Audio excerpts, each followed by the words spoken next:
Hello gamers and welcome back. I'm Rob, of course, or Warshack if you want to call me by my in-game name. And a very popular question I get a lot is, hey, should I disenchant this legendary, or is it a good legendary that I should hold on for a while, or is it like an okay legendary that I should hold on for a while but disenchant in the long run once I obtain better cards? So in this video we're going to talk about all of the legendaries currently found in standard mode, with Karazhan being the most recent adventure mode being released, as when a new expansion hits there'll be more legendaries to cover and this video will be updated. But until then, Karazhan is the most recent adventure mode and we'll cover everything currently out. That is for legendaries in, again, standard mode. We'll do a wild one if this video does well and you guys want a wild mode legendary disenchant guide, but for now it'll just be standard.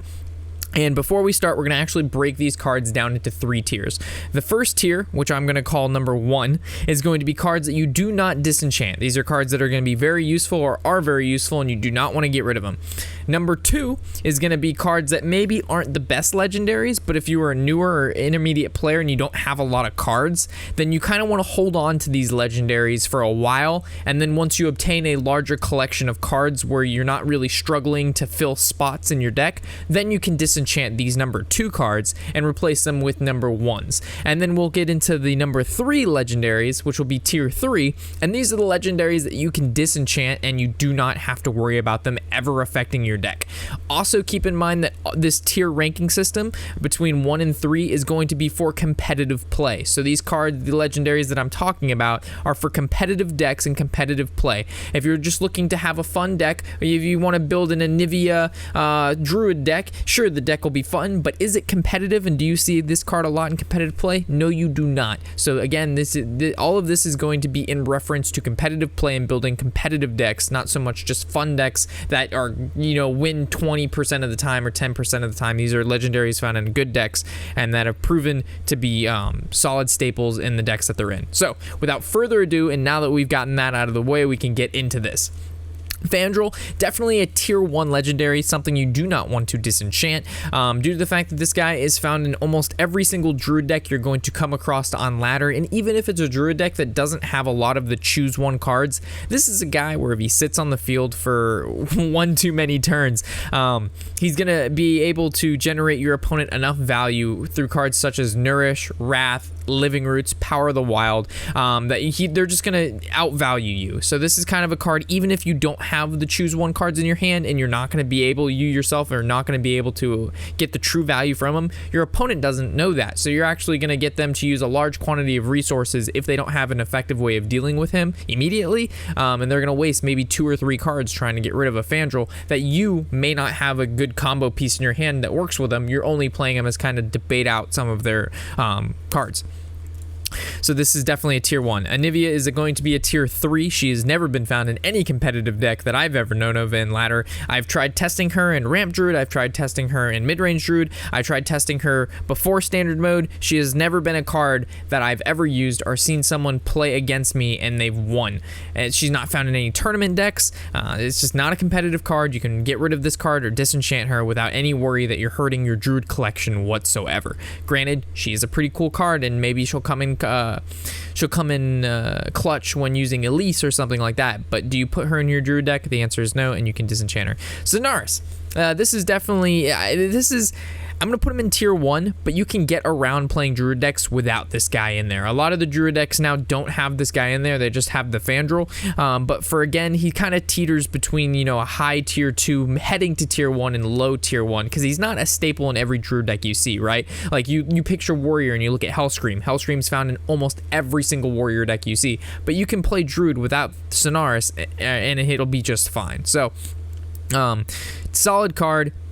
Hold on, again, with it being in the 2 bracket or low 1, definitely something you want to hold on to. I don't recommend disenchanting. Even though he's not found in a ton of Druid decks, you can put him in Druid decks and he'll work well, but you can go about, not having him in there. So hopefully that kind of covered him. Moving to the Huntard, we have Dreadskill.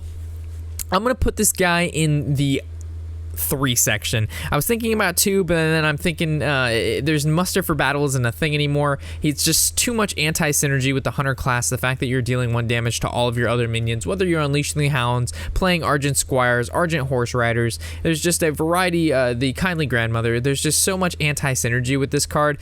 Prior to standard mode, when there was muster for battle that summoned, you know, paladins were prominent and there was a bunch of 1/1s running around, this guy was good sometimes. But right now you can get rid of Dreadscale, you're not really hurting anything more than so that he's hurting you. The Huntarian, I'm gonna put her in 2.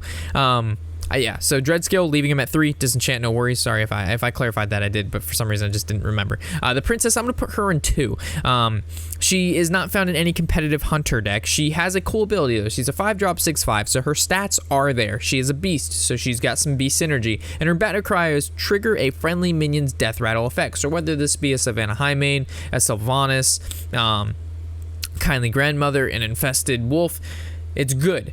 But the problem is you have to have that card out first of all, and you have to have that card in your hand, with this card in your hand. So I'm going to test her out in my Hunter decks to see if she really fits in well, but currently this 5 slot is taking up, is being already taken up by maybe a Stranglethorn Tiger or some other good 4-mana cards, because Hunters on turn 5 are very questionable, because they have the Savannah Highmane on 6, but on 5 they had Kodo Rider or Kodo Rider or the Tundra Rhino, or Harrison Jones, surprisingly sometimes. But yeah, she's just not found a lot, and you can get almost every Hunter deck does not run this card.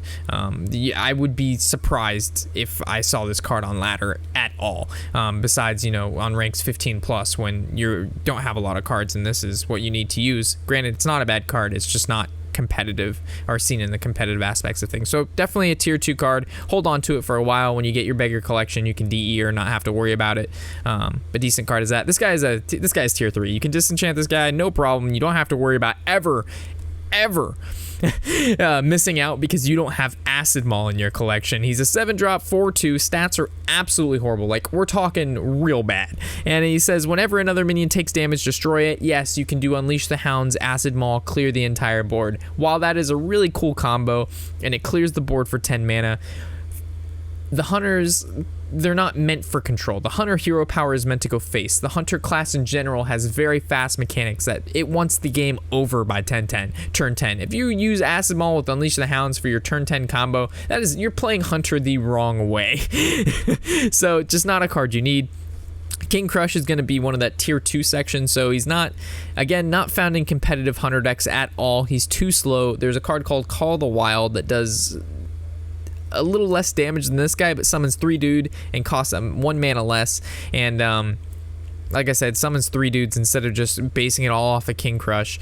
I'll put this guy in 2 just because, you know, he fits well into, you know, one of those budget Hunter decks that you only have, you know, you pull this guy out of a pack. You obviously don't want to disenchant him because you can put him in your Hunter deck and he will perform well. But is he competitive in a sense? He's a tier 1? Definitely not. But I wouldn't recommend disenchanting him, like I said, and putting him in the tier 3 because you can put him in your deck and he will be okay. If you put Acid Maul in your deck, things will not be okay. But King Crush, things might be okay, so he goes into tier 2. Heading into the Mage class, Archmage, Antonidas, this guy is definitely in tier 1. Do not disenchant him. Keep him forever, and he will grant you fireballs for life. So he says whenever you cast a spell, add a fireball spell to your hand. So definitely found in a lot of different Mage decks, whether you're talking about tempo, freeze, control, and or this new spell Mage that's been popping up. Some call it Yogg, but some are actually calling it spell. I don't know. It's same thing. He's found in a ton of different decks, and he's a really valuable card. If he gets left on the field and you can keep this guy out for 1 or 2 turns, you've basically guaranteed yourself a win due to the fact that you can just spam fireballs. Anomalous, this guy is a tier 3. You can disenchant him, no worries whatsoever. He's just a bad card in general. You don't deal 8 damage to all minions, so sure, he's a flame strike, but he only has 6 health. You paid 8 mana for a card that dies to a fireball, which only costs 4 mana. It dies, it's just, and it clears your board. And Mage, currently Tempo Mage is doing really well, and Tempo Mage revolves around playing, you know, mid-range, smaller to mid-range minions that fill the board up, have an insane amount of value, and this guy just kills them. So it's just anti-synergy, not a good card, not found in any competitive decks. Ronin, as good as this guy looks on paper, he's just too slow for the current meta. Aggro Shaman will absolutely terrorize you. Archmage is even too slow for the current meta. A lot of tempo mages aren't even playing this guy, but I still put him in tier 1 because he's still a great card. As he's not maybe found in every competitive deck, he is a competitive card, and if he stays on the field, you win. Ronin, on the other hand, is just too slow. it's basically just too slow for the meta. If the meta slows down and you can get some value out of this guy, sure, because he adds 3 copies of Arcane Missiles to your hand, I'm gonna put him in tier 2. You can hold on to him for a while. You can put him in your Tempo Mage. He will perform, but will he perform better than Archmage? Probably not, but he's still a good card at that, and I don't recommend disenchanting him unless you really need the dust and you're building something much better. Edric the Pure, this is a guy that I'm gonna put him in low tier 2, almost tier 3, just due to the fact that there's a called card, Aldor Peacekeeper, which does exactly the same thing this guy does for less than half the cost, and you can target it, and this guy does it to change all enemy minions, which most of the time you don't need to do all of your enemy minions because maybe they only have 1 attack to begin with their hero power, or they only have 2 or 3 when you have to wait till turn 7 just to play a 3/7, so his stats aren't even like there. It's his ability you want, but there's already a different card in the Paladin class that does the same thing, and you can run 2 of them, and they're already statted as a 3/3 for 3. It's just a better card in my opinion. You don't really need Edric the Pure, but if you have him and you're really new to Hearthstone, again, that's why he's in that tier 2 section. You hold on to him for a little bit, you get the value out of him, you find something better, you replace him. Rag, tier 1 definitely. This is an 8 for 8/8 at the end of your turn. Restore 8 health to a damage-friendly character. So this is either your face, Rag himself, or another minion on your side of the field. So be careful, making sure Rag doesn't heal your 2/1 back to a 2/2, and you've spent 8 heal on like a card that only needs 1 HP. So just make sure you play him correctly. Overall, fantastic card. Definitely tier 1. So again, for those of you who might have paid attention, tier 1, never disenchant, keep forever. Tier 2, keep disenchant when your collection gets bigger and you don't need to fill spots. Tier 3 is disenchant right away, because I know that question's going to get answered, and I'll even put the tiers in the description. Tyrion, this is a guy, tier 1 for sure, an 8-drop 6/6, Divine Shield, Taunt, Death Rattle equipped to 5/3, Ashbringer, end of story. The card's, in my opinion, the best classic legendary, or if not, top 2, top 3, because there's really good classic legendaries, but this guy, oh my god, he's insane. All right, so for priests, they kind of get the short end of the stick. I'm putting this guy in tier 3. You don't need him. I haven't seen a priest class I've ever gone against on ladder play him. I haven't seen him in a competitive. I haven't seen him in tournament. I haven't seen this guy, period. I get him out of Elise, and I wish I didn't. So it's just like, you don't need him. I can't even think of a deck you'd go really cool into. Sure, some of the games you're going to be able to like copy a Rag or a Sylvanas, right?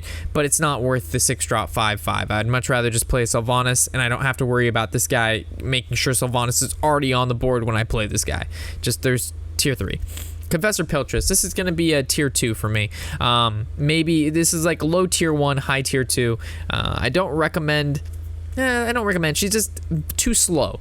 And when I say too slow, you need 9 mana for her, right? She's a 9 mana card because you need to be able to play her and use your hero power immediately, because she only has 4 health, which means she dies to a swipe, she dies to a frostbolt ping, she dies to a fireball, she dies to a shadow bolt. She's just a 7-drop minion that, if not protected and you can't power ward shield her, or use your hero power right away, and on top of that, it's inspire summon a random legendary. So it's granted, you could get Lorewalker Cho, you get Nat Peggle, you get Nat the Dark Fisher, you get Van Cleef. There's just a lot of bad legendaries you can get. There's a lot of good legendaries you can get, but because of this randomness, and because of how slow she is, and because of how weak she is not a card that is considered a staple in the priest class. And hence why you do not need her, but still keep her if you're a newer player. Definitely a good card. Not saying she's bad. I'm just saying there are better cards for the priest class than her that aren't legendary. So hold on to her for a while. Tier 2, get rid of her later. Prophet Velen. If you do not plan to play in 1-turn kill, or like what they say, OTK priest deck, this guy's a tier 3. You do not need Prophet Velen. He is not found in any priest deck besides the OTK priest deck, which is like use the Shadow Bolt, not Shadow Bolt, use the Mind Blast, use the Flash Heals with the Embrace Darkness and things of that nature. So again, if you do not plan to play that particular priest deck, you do not need Prophet Velen. Heading into Rogue, Van Cleef. Tier 1 for Rogue, I would definitely say just keep this guy. If you have, okay, so for the Rogue class in general, Rogue is a sort of class that a lot of players will stay away from, or a lot of players only play. Rogue is one of those really weird, it's Priest and Rogue that people just, they're Rogue players or they're not Rogue players. So if you're in the category of not a Rogue player and you have no intention to play Rogue, you can disenchant every Rogue card or Rogue legendary and you'll be fine. That's what I did when I first started, and I don't regret it because I needed the dust. But for those of you who are interested in playing the Rogue class or think that, you know, I haven't tried it, but it could be interesting, save it. Van Cleef is a fantastic Rogue card. Definitely put him in the tier 1s for the Rogue legendaries. And he's played in almost every single Rogue deck, and there's no reason for him not to be. He's fantastic. The Poison Mine. So this guy's interesting. Currently, he is only found in, he's sometimes found in Miracle Rogue, but he's not a staple in Miracle Rogue. And then on the other end, he's found in Tempo Rogue, which really isn't too popular yet. It's I think a good deck that still needs to be a bit refined. So if again you're looking to play this guy in a very particular deck, just like Velen and the the OTK Priest, this guy goes in Tempo Rogue. Keep him. If you have no intentions of playing OT or Tempo Rogue, you can disenchant the Poison Mine and you don't have to worry about a thing.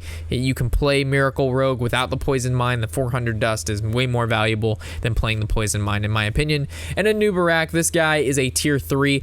Okay.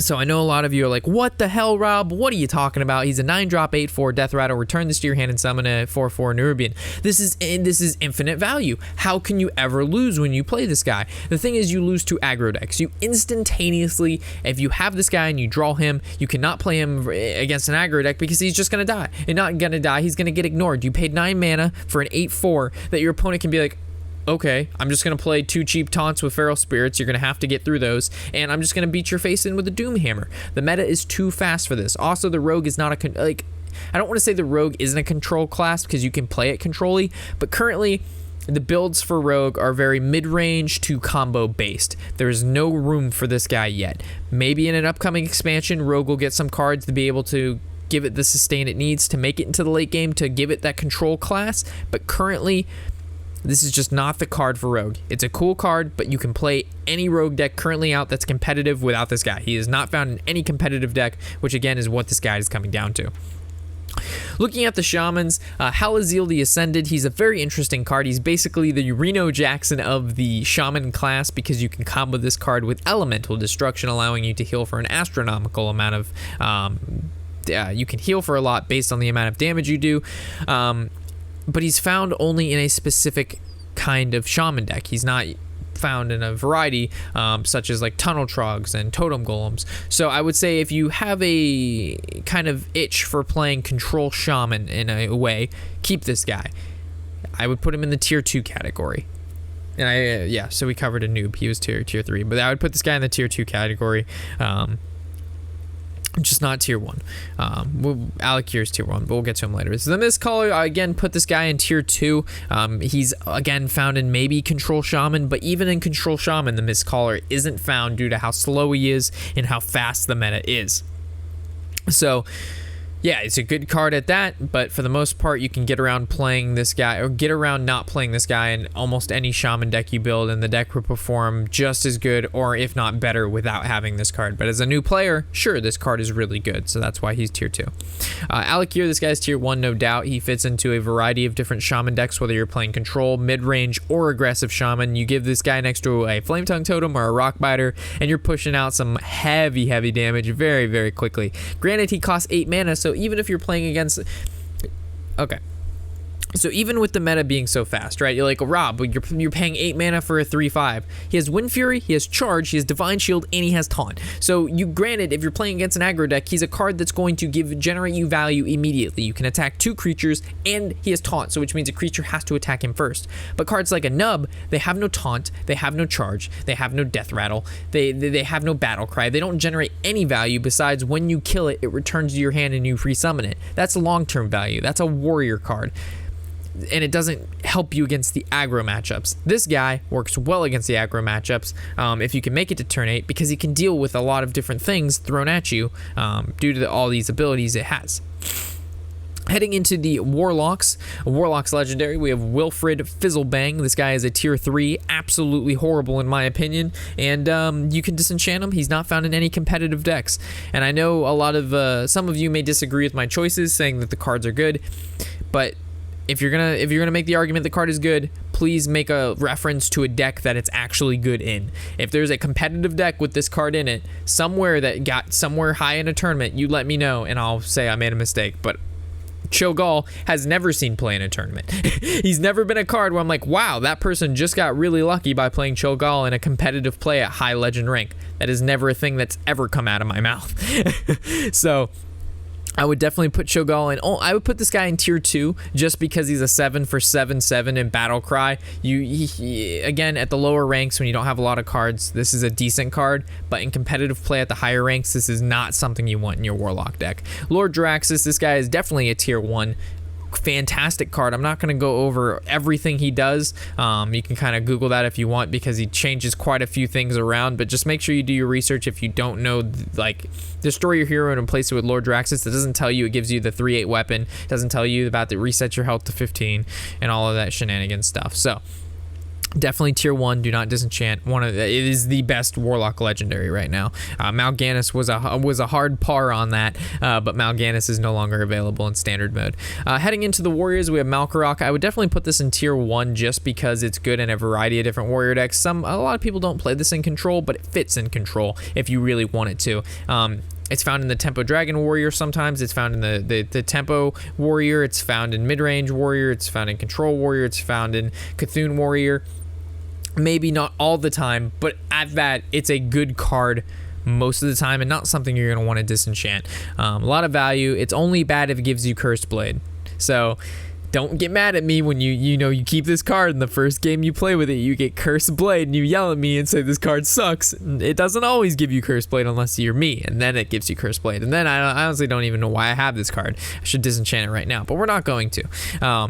Grommash, Sire Hellscream. 8-drop, 4/9 charge, enrage, plus 6 attack. So this is one of those cards, like I said, it's a heavy drop minion. You're paying a lot for it, but you're getting immediate value as soon as you play it. It's able to do something. Tier 1 legendary, no doubt. Is a staple in almost every single warrior deck, and it's just, you'll see. If you play the card, you'll know. Variant, I put this guy into tier 2. Only because, again, newer players are going to need something to fill their decks in, and it's not a bad card, but it's not something you're going to see in any competitive deck right now. It's too slow, and the fact that it draws 3 cards is good, but, if it draws 3 cards and one of those cards is Justicar, no battle cries trigger with this guy, so you're losing out on Justicar's ability along with any other battle cries that you draw. Along with that, it doesn't actively do anything to the board for 10 mana. Hellscream allows you to charge and attack something, whether you're ending the game or killing a minion. Varian does nothing unless he pulls the taunt from your deck. So tier 2. Moving into the neutral legendaries, I'm going to try to go over these quite quickly as we can kind of sum these up pretty fast. Shifter Xeris, I would put him in tier 2 only because he can generate cards that newer players may not be able to get their hands on, and legendaries that they may not be able to craft. Plus, it's a pretty fun card. So we'll leave that in tier 2. You really don't need him though, so if you really want to, you can disenchant him if you need 400 dust right away. But if you're looking to, you're just starting Hearthstone and you want a spicy little card, Shifter Xeris is your dude. Sir Finley, definitely keep him. I don't want to say he's a tier 1 because he's not a staple in every deck, but he's not a card you're going to want to disenchant. So I would just keep Sir Finley. Fits in a ton of different decks. Blood Mage, she's an interesting one. These are going to be hard because with the neutral cards, the tier systems, they fit in particular decks. Like Blood Mage Thalnos, for example, fits well into Freeze Mage, fits well into Miracle Rogue, fits well into Tempo Mage. It fits well into very specific decks, and if you don't play those decks, it's not like you'd play this card in Control Warrior. It's also making its way into the Spell Power Shaman deck that's been running around. So do your research on the decks you want to play, and if Thalamos is in that list, keep her. If not, you can disenchant her because she, again, only fits in very particular decks. Lord Walker Cho is tier 3. Disenchant the fuck out of that guy. Millhouse Mana Storm, tier 3. Disenchant him. And when I say tier 3 disenchant, I'm talking about you can disenchant it. Again, guys, you have no worries. It is okay. Nat Pagel, 100% tier 3 disenchant. Nat the Dark Fisher, 100% tier 3 disenchant. Bran, definitely do not disenchant this guy. He's a keeper, tier 1. All right, so Darkbane and Lightbane. As these cards are cool, and they are found in particular decks such as the buff Paladin or buff Priest decks. Those aren't competitive decks right now. These cards have never been, I don't want to say they've never been found in competitive decks, because before standard mode these guys were played a tidbit, but since standard mode has been released, I have yet to see these cards back into play, and for that I will say tier 2 with these Lightbane and Darkbane, as they are good cards and you can play them in your decks for 3 mana, 3/4. You can't go wrong, but are they competitive cards? No. King Mukla, I want to say tier 3. He's just not a, like, even if I was playing on my free-to-play account and I got this guy, I don't even think I would play him in that account. So I would say this guy is a tier 3. You can disenchant him. Don't you worry about it. Moros, unless you plan on playing specifically the bubble up Paladin deck, you can disenchant Moros. No worries. Take Master over Spark. I have him for one reason and one reason only. He works really, really well in my control decks because Control Warrior and yeah, mostly Control Warrior. Control Warrior does not have any polymorphs. It doesn't have any transform abilities. So when they play cards such as Cthulhu, Savannah Highmanes, Sylvanas the Windrunner, I have to deal with that card. And if I have creatures on the board, I have to make trades into it. It's just not cool. So when I can play Tankmaster, it actually transforms, hopefully, their minion, which most of the time they play Cthulhu on a dry board, or maybe their Sylvanas on a dry board, knowing you can't deal with it. This guy will transform that, and it takes away from their Death Rattle. Also, if they're playing an N'Zoth deck, you can transform one of their Death Rattles into a creature, making it so it didn't actually die, it transformed, so they don't get N'Zoth's ability from the card that you had transformed. So I actually think this guy is at least a tier 2, if not a tier 1. There's no point to disenchant him because he, in my opinion, he fits well into a sizable amount of decks. This again is personal opinion. A lot of players do not believe in the Tankmaster over Spark. I myself I like this guy a lot, but that's again personal experience. You can take it for what it is. Barnes, do not disenchant, tier 1, no doubt. This guy's, if you watch any of my videos, you know what I think about this card, and you should not disenchant him. As stupid as this card is, and as broken, and as much as I complain, he's a card you can't disenchant. He's too good. Elise, I would definitely, if you plan on playing control decks, this is the card for you. If you play only aggro or mid-range, you don't necessarily need Elise. Again, like I said, there's not really a tier system for these, because I can't say tier 1 if you never play control decks, because it's not a card you're ever going to need. So these are based on, again, the decks you're going to want to build. So do some research, guys, but in general, I'm letting you know Elise is found in control decks. Gormok, this guy was once very popular and now not so much anymore, so I would give him in the I would give him tier 3. It's just not a card you're really looking to. If you want to play Zoo and this is your only legendary, sure, you can play this guy in your Zoo deck. But on my free-to-play account, I would disenchant him. 400 dust seems to be a lot more worthy than having that guy. Greenskin, I would say to give this guy a tier 2 only because they give your weapon +1/+1 is really powerful right now. Granting, if you play him in your Rogue deck or your Paladin deck or your Warrior deck, whatever the case may be, he's not a tragically bad card, but he's not a competitive card. So tier 2, hold on to him for a while, and disenchant him when you need the dust later on, when you can fill out your collection. Harrison Jones, tier 1, found in a lot of competitive decks, and very, very good in the meta when Warriors, Paladins, Rogues, and Hunters are about, because you can get rid of their weapons and draw. Also Shamans because of Doomhammer. Leroy Jenkins, this guy is I'm going to say tier 1 only because he is found in a lot of aggro decks as a finisher. He's also found in a lot of combo decks. So they go Leroy Jenkins, they buff him up with a bunch of cards that increase attack power, and then they use a card called Faceless Manipulator, which copies a card. So they copy all of the bonus stats you've given Leroy, plus they copy his charge. So you actually get to attack twice. With Leroy and then the Faceless Manipulator that copy the Leroy. So you basically have 2 Leroy Jenkins, which is really cool. So I would recommend not disenchanting Leroy. Next is Champion. I put this guy in tier 2 because he is not a competitive card. He is not found in competitive play, but he is a good card at that, and it's good for any newer player. Prink Malkazar. This guy is found, again, he's just like Elise. He's found in control decks. I don't recommend disenchanting him because I'm sure eventually you'll play control decks and you'll want to play whether it's priest, warrior, mage. This guy fits in there and he's pretty good in the stats. So, you know, I don't recommend disenchanting him. Bolf is a tier 3. You do not have to worry about disenchanting him and wanting him later. You'll never want him. Bloodhoof, I put this guy as tier 1. I would have actually put this guy as tier 2 prior to standard mode, but since standard mode has come out and N'Zoth has been a big hit, this guy has boosted in the amount he has been played, therefore putting him at the tier 1. He fits into any sort of deck that you honestly want to play, whether it be mid-range or control. He just doesn't fit into aggro due to the fact that he's a bit too slow, but for any other deck he does really well in, for the most part. We have Emperor Tharzan. This guy fits well into a ton of different combo decks, whether you're talking about the Worgen OTK, whether you're talking about Yogg Druid, Freeze Mage, all of the above. Definitely a keeper. I would not disenchant him. Hogger. So this was actually our first legendary on a free-to-play account, if you guys have followed the channel for a tidbit or know anything about that.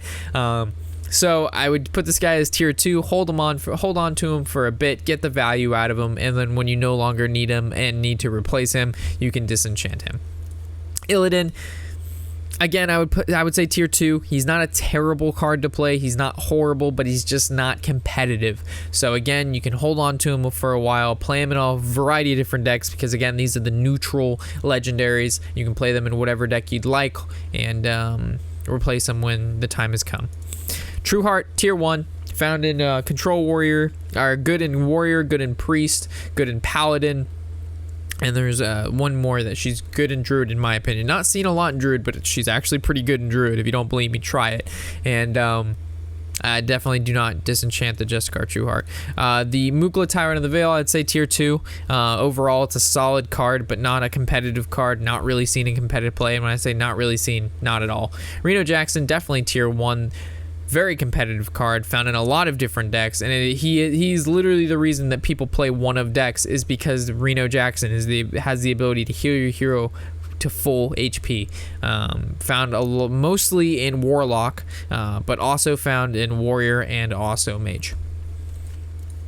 Sylvanas, we have a tier 1 legendary right here, fits well into almost every single deck ever. I want to say almost aggro, but no, you can't play her in aggro, but I want to say aggro just because she's so good. But Sylvanas, definitely just take control of a random enemy minion when she dies is just an insane ability, and nothing really has that kind of shit right now. The Beast, you can put this guy into tier, honestly, you can put him into low tier 2 if you want, just as like a really heavy, high hitting hunter card for cheap, but you can disenchant him and you're not worrying about a thing. Black Knight, I'll put this guy into low tier 1, high tier 2.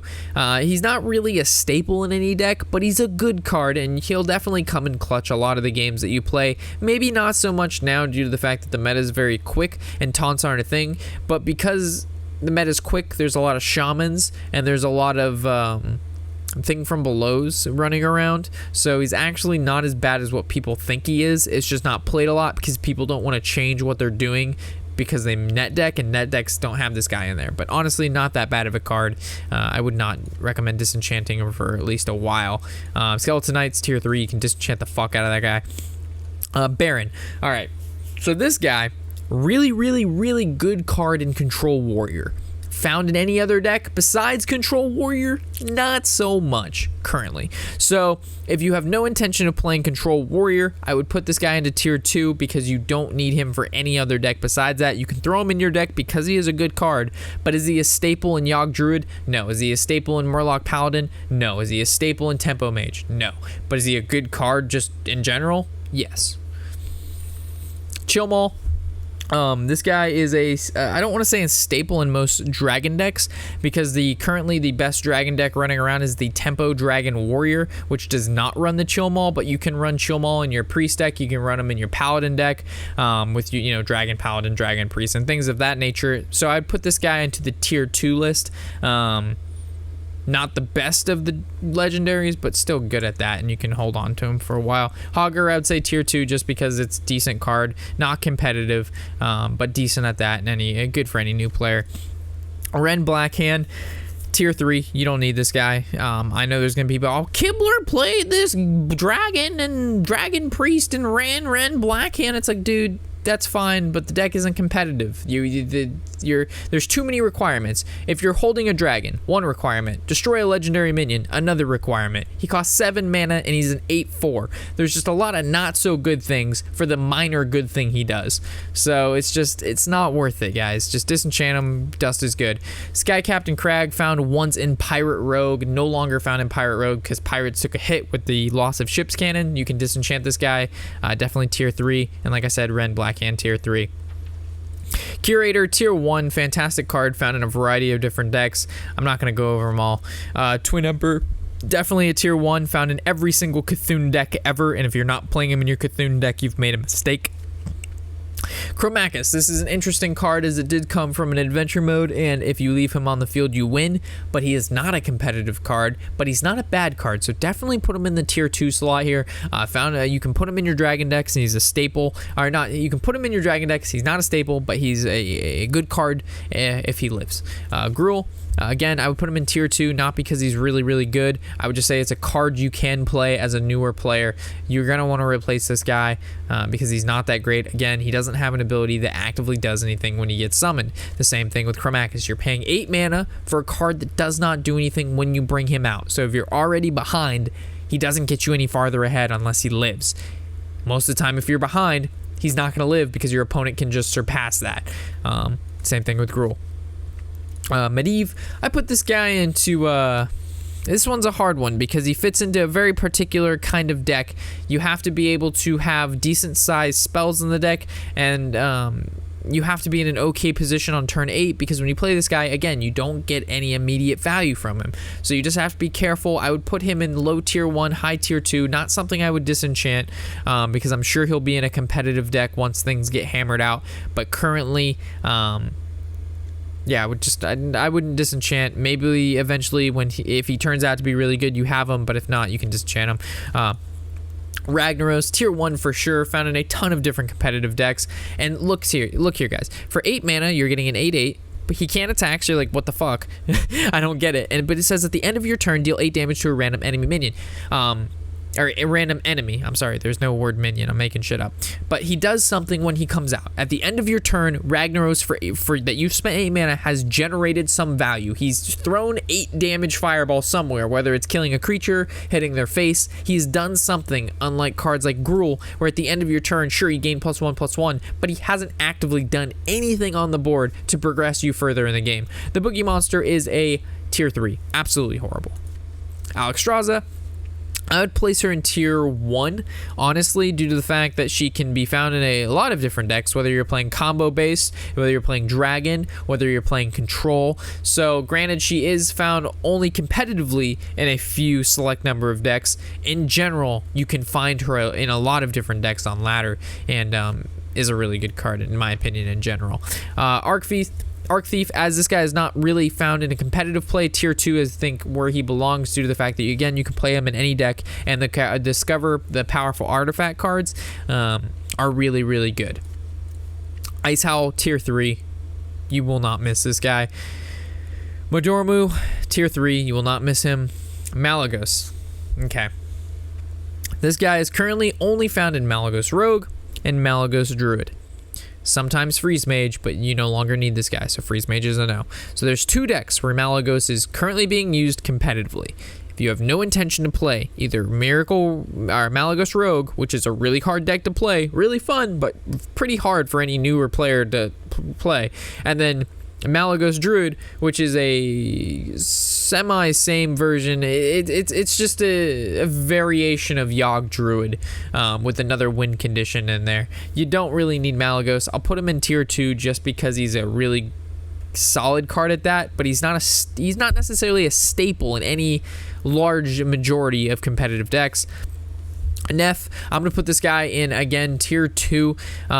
He's not tier 1 cards are staple. Like I said, guys, tier 1 cards are going to be those staples found in a whole bunch of different decks that you do not disenchant, but you can disenchant Neff and nothing bad will happen. I don't recommend it due to the fact he's a pretty powerful dragon, but he's only found in dragon decks, right? You just don't play Neff to play Neff in your Tempo Mage deck.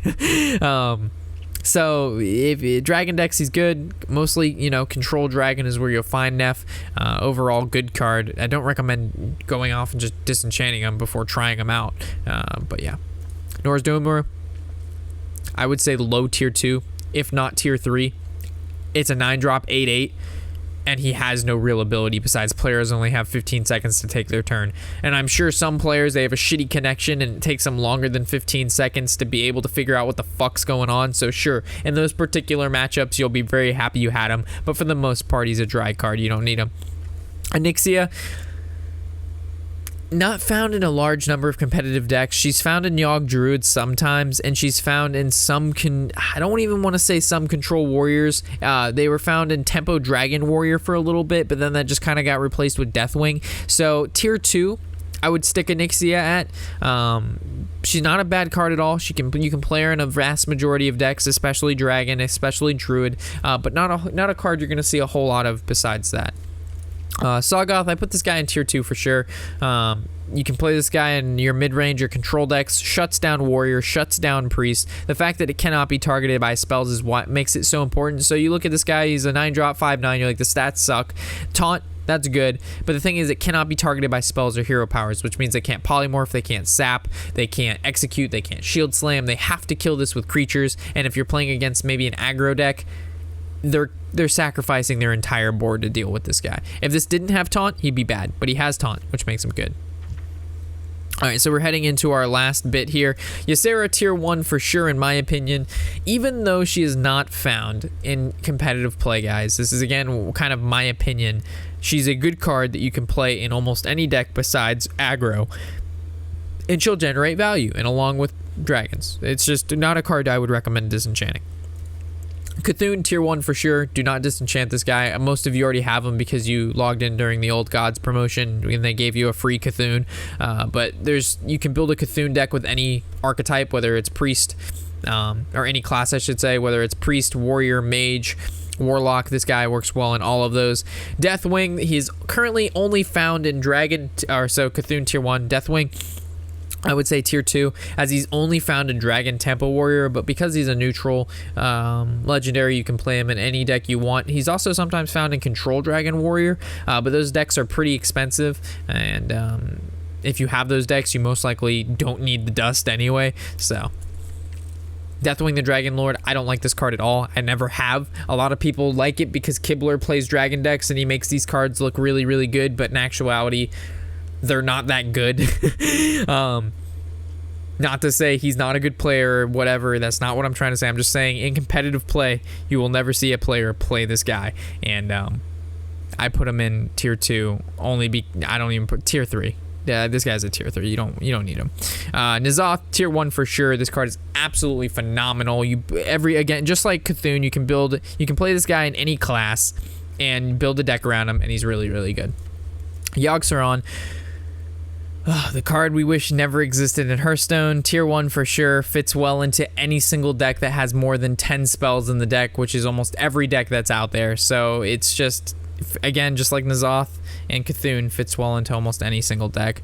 And then we were leaving off with the Yasard's Rage Unbound, which is a tier 3. You do not need this guy at all. You can disenchant him with ease, and you're not worrying about a thing. So, hopefully we did cover everything, so hopefully you've learned something. If I've happened to miss out on anything, or I didn't touch on something I should have, and you would like to fill that information in, feel free to leave a comment in the section below, kind of going over what I've missed. For those of you inmates who may have questions, you can refer down to the comment section, where other players like yourself are going to include your input on what you think and what I may have missed out on. So, as always, thanks for watching, of course. I'm Warshack, or Rob if you want to call me that, and happy whatever the hell day it is.